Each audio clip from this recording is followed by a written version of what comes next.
ဘောလုံးဝက်ဆက်လေးတွေမင်းတို့ဆိုင်မှာရောက်ပြီနော်ဒါလေးကကျတော့မန်ယူတီးတန့်လေးတွေပါနော်ကာလာလိုင်းကတော့9ရောင်ပါမယ်ဘောလုံးဝက်ဆက်လေးတွေပေါ့နော်ညောင်တေချာလေးပြပေးမယ်နော်ပစ္စည်းလေးကလည်းအခုမှဝင်လာမလို့ပါရှင်ဒီမှာနော်ဘောလုံးဝက်ဆက်လေးတွေရောက်ပြီမန်ယူတီးတန့်မျော်နေတဲ့ဖန်တွေအတွက်ပေါ့နော်ဒါလေးကဒါလိုလေးပါနော်ဒီမှာ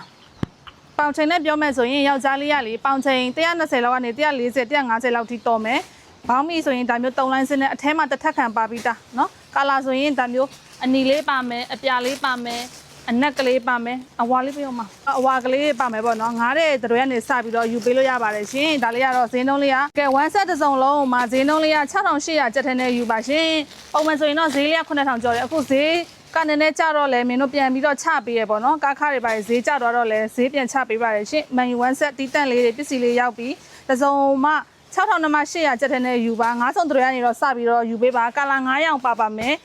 အိမ်ရောက်မချလဲရတယ်ဆိုင်မှာလဲလောက်ဝယ်လို့ရပါတယ်ရှင်ကျေးဇူးပါ